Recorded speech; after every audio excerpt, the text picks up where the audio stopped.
আমার ২.৫ মাসের বাচ্চা মেয়েকে আমার শাশুড়ি একবারের জন্য কোলে নেয়নি। কেবলমাত্র মেয়ের গায়ের রং কালো হয়েছে বলে। এই রঙের জন্য আমি দায়ী নই। আমার প্রশ্নটা রঙে নয়। সব রঙের মানুষের সৃষ্টিকর্তা একজনই। বাচ্চা সুস্থ আছে, ওজন স্বাভাবিক আছে, ঠিকমতো শ্বাস নিতে পারছে, এই কি যথেষ্ট নয়? প্রচণ্ড মন খারাপ হয়ে এলো আমার।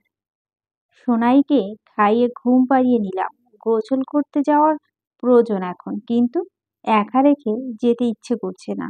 বাড়িতে মানুষ বলতে আমার শাশুড়ি আর স্কুল পড়ুয়া ননদ। আমার বর ও শ্বশুর আব্বু কাজে গেছে। আমি কাপড় ঠিক করে উঠে দাঁড়ালাম। সোনাইয়ের দুপাশে ছোট্ট কোলবালিশ রেখে কপালে ছোট্ট করে চুমু খেলাম। এরপর রুম থেকে বেরিয়ে বাহার রুমে গেলাম। দরজা নক করে বললাম, রাহা ফিরিয়ে আছো? রাহা বসে বসে ফোন টিপছিল। আমাকে দেখে বলল, হ্যাঁ ভাবি বলো। মিহি হেসে বললাম, বোন একটু আমার রুমে এসে বসো না, আমি গোসল সেরে আসি। বাহা বলল, হ্যাঁ ভাবি যাচ্ছি। রুম থেকে বেরোতেই সরাসরি শাশুড়ি সামনাসামনি পড়লাম। আমার দিকে কিভাবে যেন তাকিয়ে আছে। আমি চুপ করে চলে আসতে চাইলাম। সেই মুহূর্তে তিনি বলে উঠলেন, কি গো বউ, আমার মাইয়াডারে নিচের কামে বেডি বানাইছো? যখন মর্জি ফরমাস খাড়াইবা কি? আমি সঙ্গে সঙ্গে প্রত্যুত্তর করলাম, না মা, ওরকম কিছু না। আমি শুধু এসে একটু বসতে বলেছি। আপনি ভুল বুঝেছেন। যা বোঝার ঠিক বুঝেছি। তুমি বুঝাইতে আইসো না, নিজের ঘরে যাও। রাহা তখন আমার দিকে করুণ চোখে তাকালো। আমি কিছু বললাম না। নিজের রুমে চলে আসতে নিলাম। তখন আমার কানে তাদের কথা এলো। রাহা বলছে, মা, তুমি ভাবির সাথে এমনি কথা বলো কেন? তোর এত সমস্যা কি? যার সাথে যেমন কথা কন লাগে অমনেই কই আমি। শখ কইরা পোলারে বিয়া করাইছিলাম। চাইছিলাম একটা বাধ্য বউ আনুন, আমার সব কথা শুনবো এমন, অথচ কপালে জুটছে এমন। প্রত্যেকটা কথা তর্ক করানো লাগে ওর। আল্লাহ বাঁচাইয়া রাখলে আমার পোলারে আমি আবারও বিয়া করামো। আমি চলে এলাম ওখান থেকে। কি যে কান্না পাচ্ছে, খুব ইচ্ছে করছে কেঁদে বুক ভাসাতে, কিন্তু এখন বয়স হয়েছে। কান্না করে বায়না ধরে খেলনা গাড়ি পাওয়ার বয়সটা আমার আর নেই।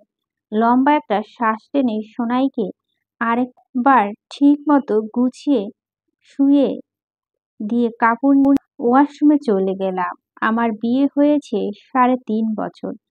তখন আমি অনার্স সেকেন্ড ইয়ারে পড়ি।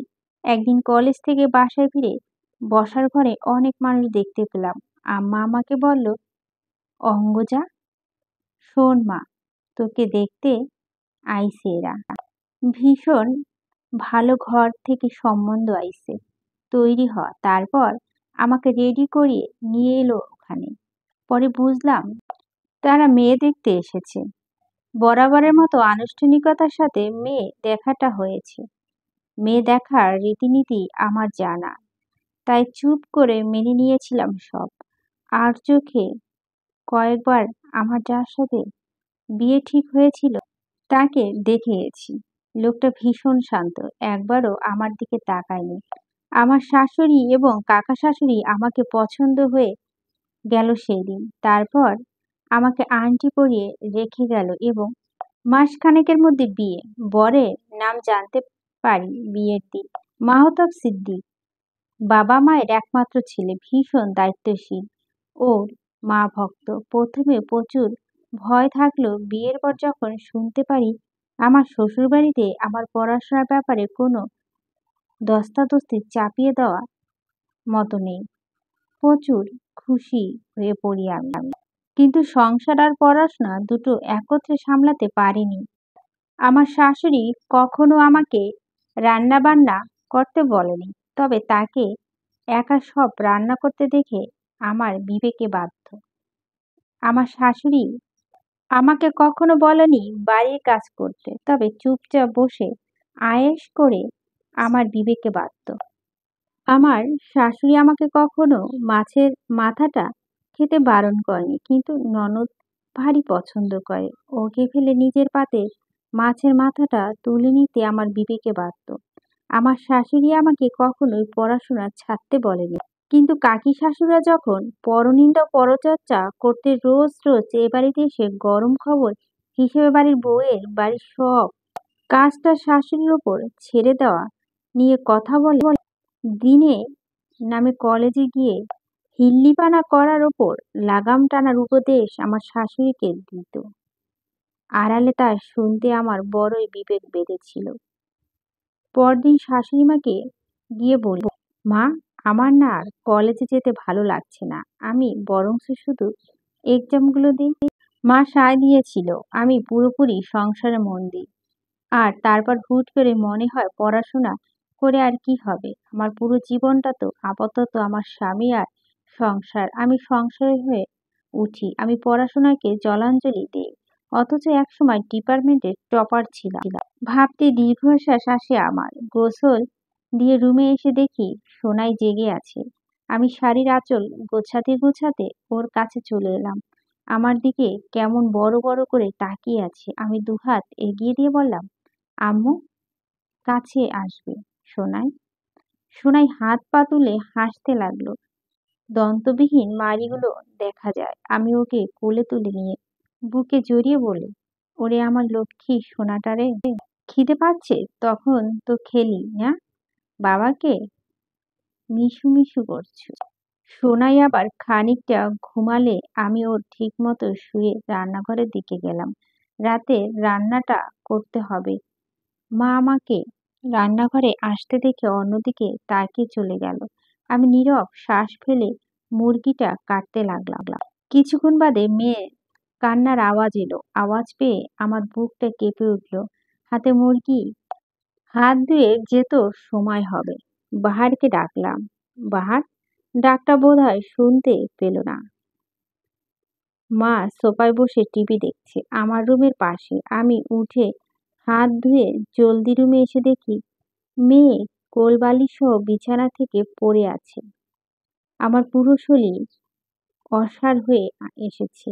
আমি ক্ষণিকের কান্নারত মেয়েটাকে বুকে জড়িয়ে নিলাম। আমার বিছানাটা বেশি উঁচু না, এক হাতের মতো হবে। উবু হয়ে কোলবালিশের ওপর পড়েছে। অল্প লেগেছে বোধহয় নাকে, কপালে আর ঠোঁটে। ঠোঁটের সম্মুখে কেটেছে হয়তো। সামান্য রক্ত। বুকে এসে সোনাইয়ের কান্না থেমেছে। আমার চোখ ছলছল করে উঠল। মেয়েকে বুকে নিয়ে বাইরে গেলাম। মা কি রান্নার আওয়াজ শোনেনি?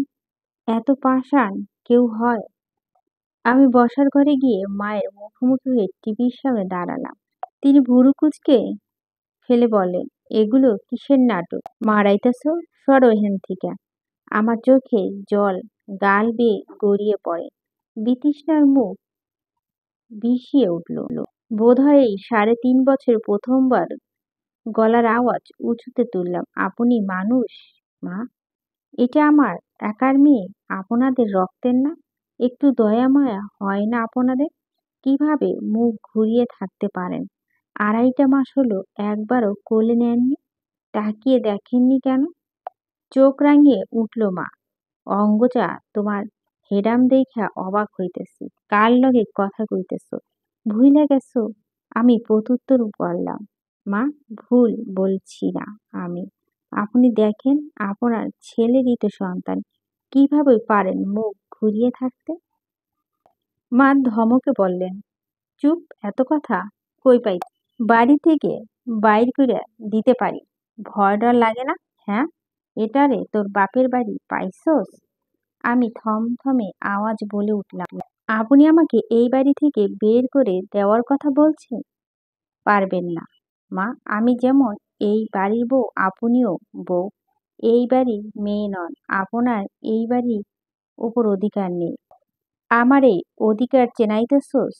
আমি নরম হলাম। বেয়াদবি মাফ করবেন মা। আপনি সোনাইকে দেখেন একটু। গায়ের রঙের ওপর ওর কি দোষ? আমার তো ইচ্ছে করে করিনি।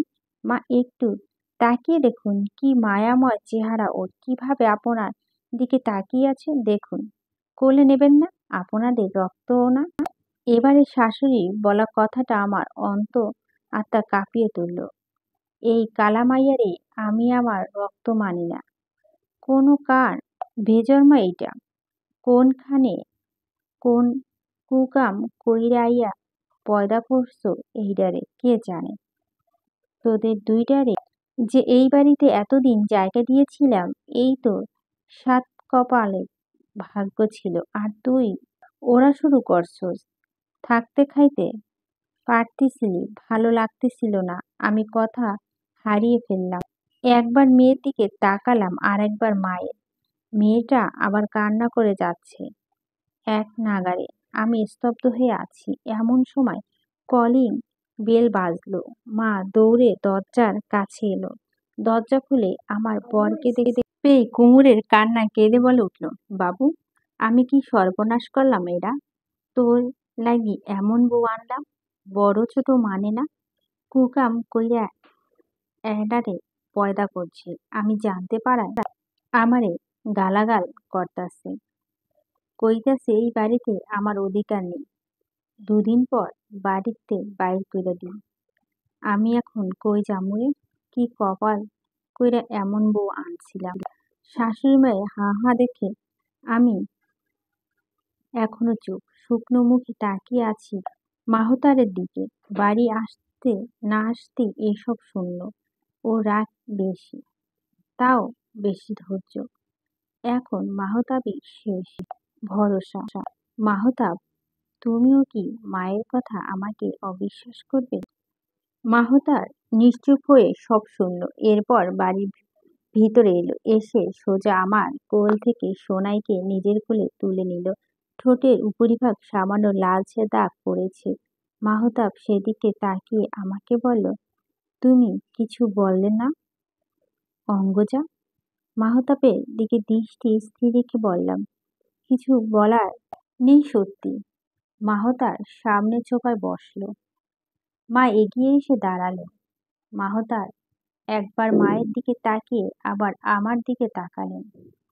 আমাকে বলল, প্রতিটি গল্পের দুটো দিক থাকে, দুটো বিপরীত পক্ষ। মা নিজেরটা বলেছে, আমি তোমারটা শুনতে চাই। একদিক শুনে জাজ করব না আমি। হয়তো মাটিতে ফেলে রাখা সংখ্যাটিকে তুমি 6 দেখছ, মা 9।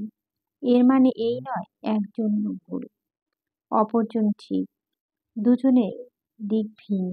অঙ্গজা, তুমি কি বলবে না কিছু? আমার ছলছল করা চোখ থেকে এক ফোঁটা জল গড়িয়ে পড়ল। আমি মুছে নিলাম তা। তারপর লম্বা একটি শ্বাস টেনে বললাম, মা বলছে তোমাকে আবার বিয়ে করাবে। মাহতাব সামান্য হাসল। এইটুকু? আমি মাথা দুদিকে নেড়ে নেতিবাচকতা প্রকাশ করলাম। মাহতাব এবার মায়ের দিক তাকিয়ে বলল, বয়স 31-এর কোঠায় পা রেখেছে।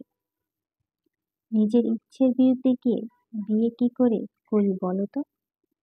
মা বলল, বাবু, তোর বউ এখন তোর কান ভাঙাবো। মাহতাব মুচকি হেসে বলল, তুমি এখানে বসো মা, দেখি কিভাবে কান ভাঙায়। ঠিক আছে। মা মাহতাবের পাশে বসল। মাহতাব আমাকে বলল, এরপর? মা আমার মেয়েকে ছুঁয়ে দেখে না। মেয়েটা আজ ঘাট থেকে পড়ে গিয়ে কান্না করছিল। মা তাও একবার দেখেনি। মাহতাব মায়ের মুখের দিকে তাকিয়ে আছে। আমাকে থামতে দেখে বলল, এরপর? মাকে প্রশ্ন করি, কেন মা এমন করো? মা কি বলল?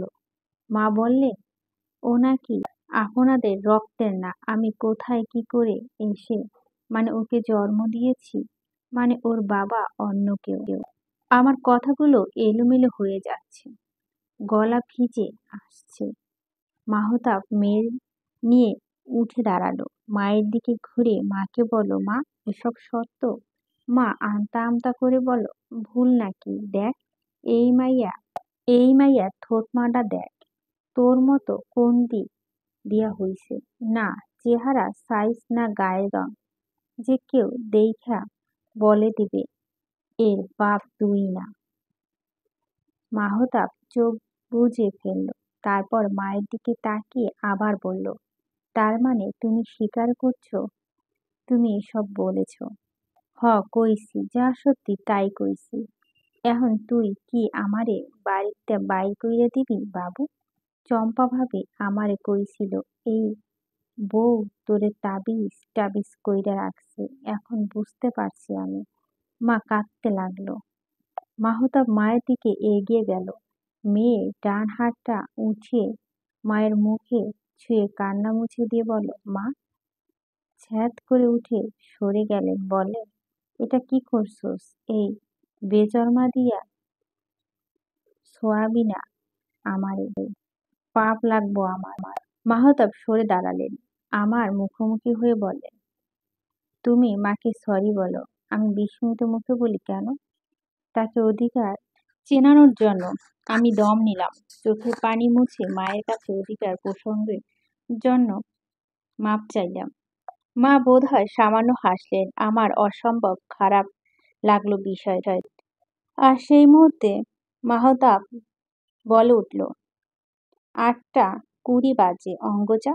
9টার মধ্যে তোমার আমার আর সোনার জিনিসপত্র সব গুছিয়ে ফেলো, আমরা বেরোবো। আমি বুঝতে না পেরে ওখানে দাঁড়িয়ে রইলাম। মা অবিশ্বাস্য চোখে তাকালেন মাহতাবের দিকে, জিজ্ঞেস করলেন, কি কস এডি, কোনে যাবি? মাহতাব মুচকি হাসলেন, মায়ের দিকে তাকিয়ে বললেন, আমি কারো প্রতি অবিচার করব না মা। এখানে থাকলে রোজ রোজ তোমার আর আমার বইয়ের ঝগড়াঝাটি হবে। মনের ভিতর একবার সন্দেহ উৎপত্তি হয়ে গেলে কখনই আর বিশ্বাস করা যায় না কাউকে। তুমিও আমার বউকে বিশ্বাস করতে পারবে না আর। আমি চাই না যেই মেয়েটা নিজের সবকিছু ছেড়ে আমার কাছে এসেছে সেই মেয়েটাকে কষ্ট রাখতে। পৃথিবীর সমস্ত কষ্টকে আমি শূন্য পৌঁছাবো আমার বউয়ের জন্য। কষ্টটা যদি তোমার তরফ থেকে আসে, আমি ঢাল হতে পারবো না সব ক্ষেত্রে। মাতৃআজ্ঞা পালন করতে করতে হয়তো মেয়েটাকে কষ্ট দিয়ে ফেলবো। তাই তোমাদের আলাদা থাকাই ভালো। তোমার জন্য তোমার পরিবার আছে, আমি আছি, আমার বউ আর আমার মেয়ের জন্য কেবল আমি আছি। আপাতত চাইছি সবাই ভালো থাকুক। মাহতাবের এত সব কথার মাঝে আমি আটকেই রইলাম তার বারবার আরো আমার বউ কথাটিতে।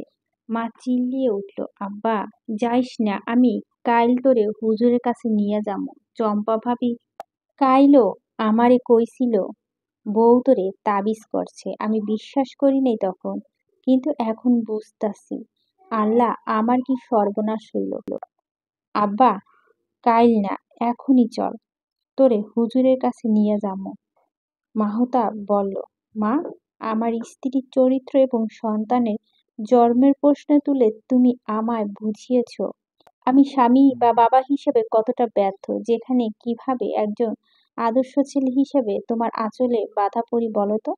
মা অশ্রুসিক্ত নয়নে মাহতাবের দিকে তাকিয়ে বলল, তারপর কি যেন একটা ভেবে তেড়ে আসতে নিল আমার দিকে, বিড়বিড় করে বলছে, হারামজাদি, আমার এত শখের সংসার নষ্ট করতে আইসুস তুই। আগে থেকে ভাবিরা কইছিল বউ কখনো মাইয়া হয় না, আগে থেকে টাইটে রাখতে হইতো, না হইলে মাথায় চইরা নাচর শুরু করে। তারপর এক সময় সংসার ভাঙে। আমার পোলাডা একটা ছাড়া দুইটা কথা কইতো না আমার উপর। সে আমারে কথা শুনায় তোর লাইগা, তোরে। মা এগিয়ে এসে আমার চুলের মুঠি ধরতে এলেন। ওপাশ থেকে মাহতাব এসে মাঝে দাঁড়িয়ে পড়ল। মা ছি ছি করতে করতে বললেন, বাবু পথ ছাড়। সামন্তস্বর মাহতাব কঠিন গলায় আমাকে আদেশ করলেন, 5 মিনিট, যা প্রয়োজন গোছাও। মা বললেন, কোথাও যাইবি না তুই, এই মারে যাইকে ক, ওরে আমার বাড়িতে বাইর হইতে ক।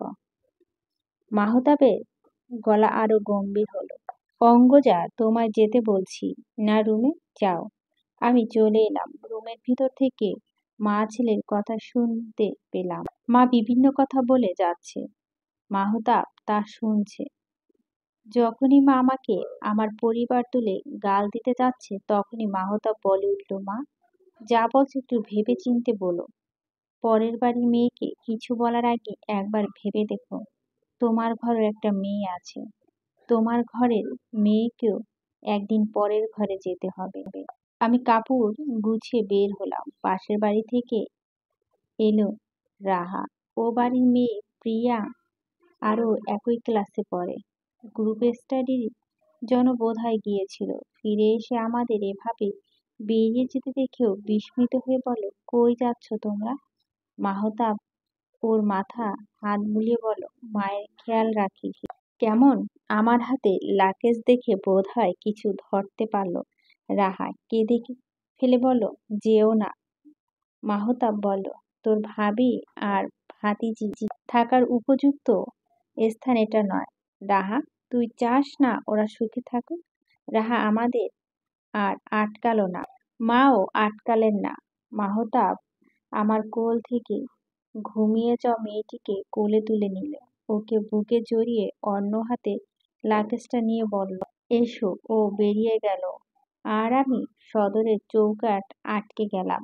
আমার জন্য এই বাড়ি ছাড়া এতটা সোজা না। বাড়ির বউ সারাদিন যেখানেই থাকুক, দিন শেষে তাকে ঘরে ফিরতে হয়, ঘরে বাধা পড়তে হয়।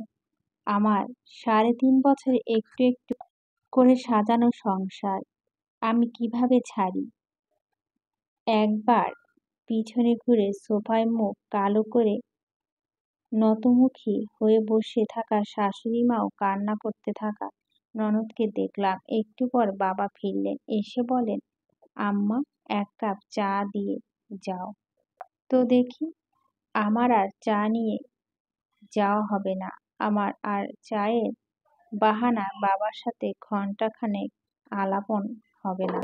এ বাড়িতে সবচেয়ে বেশি কথা তো বাবার সাথেই বলি। মানুষটাকে বলে যাওয়া উচিত নয় কি? মাহতাব তাড়া দিল, অঙ্গজা এসো, দেরি হয়ে যাচ্ছে। আমি চৌকাঠ পেরোলাম। কিন্তু এই রাতে ৯টা বাজে। আমাকে আর আমার ২.৫ মাসের বাচ্চা সন্তানকে নিয়ে মাহতাব যাবেই বা কোথায়? ব্যথিত চোখে যখন ওর দিকে তাকালাম, চোখে প্রখর পলক ফেলে মাহতাব আমায় আশ্বাস দিল, আমি আছি। বাতাসেরা যেমন একত্রে গান গেয়ে উঠল, পুরো পৃথিবী তোমার বিপরীতে থাকলে আমাকে তুমি পাশে পাবা। মাহতাব আমাকে নিয়ে সেদিন ওর একটা বন্ধুর বাড়িতে উঠল। বন্ধুর পরিবারের লোকেরা আমাকে আর আমার মেয়েকে আপন করে নিল ক্ষণিকের। ভাবির সাথে দারুণ একটা সম্পর্ক তৈরি হয়ে উঠল আমার। বাবা কল দিয়েছিল রাতে। আমাকে ফিরতে বলেনি, কেবল হাসি মুখে বলেছিলেন, মা আমি চাই তুই ভালো থাকিস। আমি জানি এখন তুই ভালো থাকবি। আমার নাতির খেয়াল রাখিস। আমি প্রতি সপ্তাহ ২ বার করে তোদের দেখে আসবো। মাহতাব পরের ৩ দিনের জন্য অফিস থেকে ছুটি নিয়ে নেয়। সকালে উঠে অফিসের নিকটবর্তী এলাকায় বাসা দেখে ফেলে।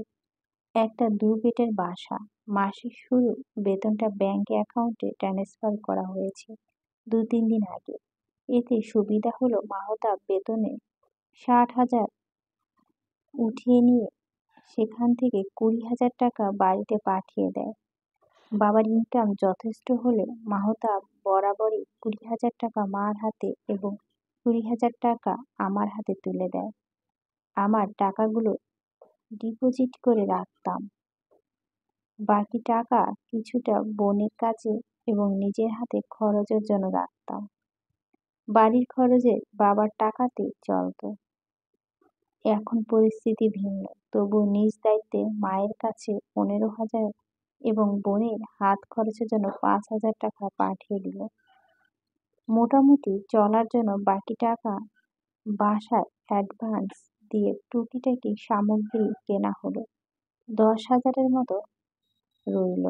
বাসা পরিষ্কারের কাজে আমি হাত দিতে পারিনি। আমার মাত্রাতিরিক্ত ডাস্ট অ্যালার্জি। আবার ঝুঁকে মোছামুছিও করতে পারিনি। সবটা মাহতাব একাই করল, বিনা অভিযোগে। সারাদিন বাইরে খাবার দিয়েই চলমান রাতে মেয়েকে ঘুম পাড়ানোর জন্য যখন শুয়েছি, মাহতাব এসে দুম করে পাশে শুয়ে পড়ল। আমি মলিন চোখে ওর ক্লান্তি দেখলাম। ও প্রচণ্ড উদাস গলা আমাকে জিজ্ঞেস করলো, খুব কষ্ট হচ্ছে অঙ্গজা? এই তো কয়টা দিন কষ্ট করো, তারপর আমি সব ঠিক করে দিব। আমার কি যে খারাপ লাগলো, এই মানুষটা আমার প্রতি কোনো অভিযোগ নেই কেন? অন্য কোনো পুরুষ হলে এই ক্লান্তি যেন বোধ হয় খারাপ ব্যবহার করে ফেলত, অথচ আমার পুরুষটা এমন কেন? নিজেকে নিয়ে ভাবে না কেন? আমি বিড়বিড় করে বললাম, মাহতাব চলো ফিরে যাই, এভাবে তোমার অনেক কষ্ট হবে। মাহতাব হাসলো, আর ও বাড়িতে তোমাদের কষ্ট হবে? আমি মানিয়ে নেব। আমি তোমার কষ্ট মেনে নিতে পারবো না যে। আমি তোমাদের কাউকে কিছু বলতে পারবো না, তবে মাকে বোঝাবো। মাঝে মাঝে বোঝাই সবটা মাকে। আমি অনেকদিন ধরে আমার মেয়ের প্রতি মায়ের উদাসীনতা লক্ষ্য করছি, কিন্তু টের পাইনি। তোমার বিষয়টা আগে বলা উচিত ছিল। আমি ফুঁপিয়ে উঠে বললাম, ভালোবাসি মাহতাব। মাহতাব এক হাত আমার গালে রেখে বলল, আমিও তোমার সন্তানকে মাকে ভীষণ ভালোবাসি। আমার সে কি সুখ! ধীরে ধীরে সংসারটা গুছিয়ে নিতে লাগলাম। সোনা বড় হতে লাগলো। ওর ভালো নাম মেহেরিন সিদ্দিক অঙ্গনা। ওর চাঞ্চল্য বাড়ল। বাড়ি এক কোণা থেকে ওই কোণায় হামাগুড়ি দিতে লাগলো। বাবা প্রায় আসে। রাহারও রোজ স্কুল থেকে ফেরার সময় সোনাইকে দেখে যায়। মেয়েটা বড় হতে লাগলো বাবার মতো করে। সব সময় ঠোঁটের কোণে বিশাল একটা হাসি থাকে। কাঁদে কম। হাঁটতে গেলে যদি পড়ে যায় তখন কাঁদে না। কিছুক্ষণ বসে থেকে এদিক ওদিক দেখে, তারপর ওঠার চেষ্টা করে। এখন সে কিছু শব্দ করতে পারে, যেমন মা, বাব্বা, দাদা, মাম্মি, খাবো, যাবো এসব। দুদিন ধরে ওকে শিখাচ্ছি দাদু বলা, ও শিখিয়েছে। তারপর আজ আমার অন্য নাম্বার দিয়ে মাকে কল দিলাম। মা যখন কল রিসিভ করলো, সোনাইয়ের সামনে ধরলাম। সোনাই একগাল হেসে দাদু দাদু বলতে লাগলো। ওপাশ তখন থমথমে নীরবতা। আমি হেসে ফেলে কল কেটে দিই। এরকম কাহিনী আমি মাঝে মাঝে করতে লাগলাম। সোনাইকে নিয়ে আজ একটু বের হয়েছিলাম কিছু কেনাকাটায়। রাস্তায় মায়ের সাথে দেখা হয়ে যায়। তিনি এড়িয়ে গেলেন না। এগিয়ে এসে আমার দিকে তাকিয়ে জিজ্ঞেস করলেন, কি খবর? আমি মুচকি হেসে বললাম, আলহামদুলিল্লাহ মা, ভালো আছেন? যার পোলা বাড়ি ছাড়ে সেই মা ভালো থাকে? আমি টের পাই তার সূক্ষ্ম ব্যথাটা। এর মধ্যে সোনাই দুহাত বাড়িয়ে দিল মায়ের কোলে যাওয়ার জন্য। গোল মুখে ফুলো ফুলো গালে হাসলো। মা এড়িয়ে যেতে পারল না, কোলেও নিলেন না। কেমন একদৃষ্টি সোনাইয়ের দিকে তাকিয়ে রইলেন। গাড়ির হর্ন বাজতেই মা সংবিধানশক্তি ফিরে পেলেন। এদিক ওদিক তাকালেন, তারপর বললেন, আমার পোলাকে আমারতে আলাদা কইরা ভালো করো নাই, আমার ইচ্ছাকৃত না বুঝি। মা চলে গেলেন, আমি ফিরে এলাম। তারপর কোইন্সিডেন্টলি মায়ের সাথে আমার একাধিকবার দেখা হতে লাগলো। এক রাতে বাবা আমার ফোনে ভয়েস মেসেজ পাঠায়। সেখানে মা আর বাবা কথোপকথন ছিল। সম্ভব্য মায়ের অজান্তে তা রেকর্ড করা। মা বলছিল, জানেন বাবুর আব্বা, মাইয়াটা না এককারে বাবুর মতো দেখতে। আমার বাবু ছোটকালে যেমন খালি হাসতো না, অমন বাবুর মতো ডান গালে একটা টোল আছে, আর চোখ ছোট ছোট হয়ে যায় হাসার সময়। খালি তাকায় থাকতে মন চায়। বাবা বললেন, তুমি না মেয়ে আর মায়ের ব্যাপারে কত কথা কইছিলে। মায়ের থেকে অনেকক্ষণ বাদে উদাস গলায় কথা এলো, পাশের বাড়ি ভাবিরা আমার নাতির গায়ের রং নিয়ে যেমন চোখ মুখ কোঁচকায় আমার খারাপ লাগে। সেদিন ভাবি তো মেলা কথা কইল, রাগের মাথায় অঙ্গজার উপর ঝাড়ছি। আমার উচিত হয় নাই। তাহলে কল দিয়ে ফিরতে। কইলে ফিরব? বাবা বললেন, চেষ্টা করতে পারো। মা চেষ্টা করলেন না, কথা বললেন না আর। এভাবেই আর কয়টা মাস কাটলো। ও বাড়ি থেকে চলে আসা 1.5 বছরের বেশি পেরিয়েছে। একদিন মাহতাব সন্ধ্যার আগে অফিস থেকে চলে এলো। সাথে মাকে নিয়ে এলো। আমি প্রচন্ড অবাক হয়ে যাই। মাকে ভিতরে এনে বাড়ির এদিক ওদিক দেখাতে লাগলাম। আমাকে বলল মায়ের পছন্দ মতো রান্না করতে। আমি রান্না লেগে যাই। সোনার রুমে খেলছিল। মাহতাব গোসলে গেছে। আমি রান্নার এক ফাঁকে সোনাইয়ের দেখতে রুমে আসি। ভিড়িয়ে দেওয়া দরজা এক প্রান্ত থেকে সোনাইয়ের পাশে মাকে বসে থাকতে দেখলাম। সোনাই তার প্লাস্টিকের খেলনাগুলো নিয়ে খেলছে। একটা একটা মায়ের দিকে দিচ্ছে, আবার খেলছে। মা চুপ হয়ে ওর দিকে তাকিয়ে আছে, আদর করছে না, ফেলেও দিচ্ছে না। কেমন যেন বিমুগ্ধ চোখে আমার মেয়েকে দেখছে। প্রান্তিক শীতল হাওয়া আমার অন্তর ছুঁয়ে গেল। আমি দৌড়ে রান্নাঘরে এসে রান্নায় মন দিলাম। পাছে না মা দেখে ফেলল। মাহতাব গোসল সেরে বেরোতেই ওকে জিজ্ঞেস করলাম, মা এলো নাকি জোর করে নিয়ে এলো? মাহতাব হেসে বলল, এভাবেই আসতো নাকি? আসতে ইচ্ছে হলে আসতো না, তাই জোর করে নিয়ে এলাম। আমি আমার দায়িত্বশীল স্বামীকে মুগ্ধ চোখে দেখতে লাগলাম। যাওয়ার সময় মা বারবার পিছে ফিরে চাইল। আমি বললাম, মা একদিন থেকে যান। মা তাকে রাজি না। মাহতাবের হাত শক্ত করে ধরে বলল, আব্বা ফিরে আয়। মাহতাব নিশ্চল আওয়াজে বলল, তোমাকে রেখে বাবা কখন অন্য জায়গায় থেকেছে মা? তুমি নানু বাড়ি গেলেও তো বাবা গিয়ে থাকতো। মা চুপ থাকলেন। মাহতাব আবার বলল, তাহলে আমি কি করে ওদের রেখে যাই? মা হয়তো খুব করে বলতে চাইলেন, ওদের নিয়ে আয়, কিন্তু বললেন না কিছু। প্রলম্বিত শ্বাস ফেলে চলে গেলেন। এরপর সম্ভবত আরো কটা মাস যাওয়ার পর একদিন হুট করে মাহতাব আমাকে বলল, এক জায়গায় নিয়ে যাব, তৈরি হও। আমি সোনাইকে নিয়ে তৈরি হলাম। মাহতাব আমাকে চমকে দিয়ে আমার বাড়িতে নিয়ে এলো। মা দেখে অবাক হলেন প্রচুর। চেহারা বিস্ময়ের সাথে এক ঝাঁক খুশি নিয়ে জিজ্ঞেস করলেন, চলে আসছিস তোরা? যেন তিনি চান আমরা থেকে যাই। কেবলমাত্র এঁটোর জন্য মুখ বলতে পারছে না। মাহতাব জবাবে হাসলো, কিছু বলল না। রাহা এসে আমাকে জড়িয়ে ধরল। দুপুরে খাওয়া দাওয়া শেষ হলো। আর কিছুক্ষণ থাকার পর হুট করে মাহতাব বলল, আবার একদিন আসবো মা। আজ যাই। মা সঙ্গে সঙ্গে বলল, না গেলে হয় না। মায়ের আওয়াজ ভেজা। মাহতাব মায়ের দুগালে হাত রেখে কপালে চুমু খেয়ে বলল, আবার আসবো। মা হয়তো কেঁদেই দিলেন। আমার তখন বিদায় নিয়ে চলে এলাম। তারপর একদিন আমার ফোনে মায়ের কল আসে। মায়ের গলার স্বর ভেজা, কেমন আছো অম্বুজা? আলহামদুলিল্লাহ। আপনি? খালি বাড়িতে ভাল লাগে না, সারাদিন একা থাকি। মইরা পইরা থাকলেও কেউ জানবো না। এভাবে বলছেন কেন মা? কেমনে কমু আর? মায়ের কথা শুনে খারাপও লাগলো। বাচ্চামো দেখে হাসি পেল। আমি জিজ্ঞেস করলাম, আমার কি আসবো মা? আইসা তো চইলা যাও। আপনি কি চান আমরা এসে থাকবো? এখন কি মাইক লাগাইয়া কখন লাগবো? মা রেগে যাচ্ছেন। আমি হেসে ফেলে বললাম, মা আসছি, দাঁড়ান। কল কেটে দিলাম। মাহতাবকে কল দিয়ে বললাম, আমি বাড়ি ফিরবো।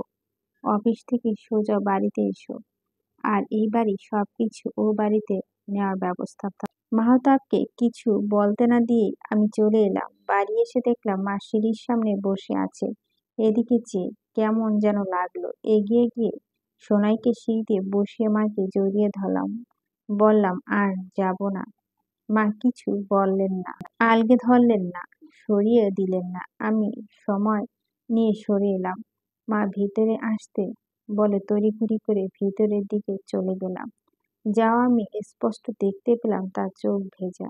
রাতে মাহতাব এলো। মায়ের কাছে বল, মা মানুষের কথা জাল খুব শক্ত, কারো কথা পেঁচাবে না, কেমন?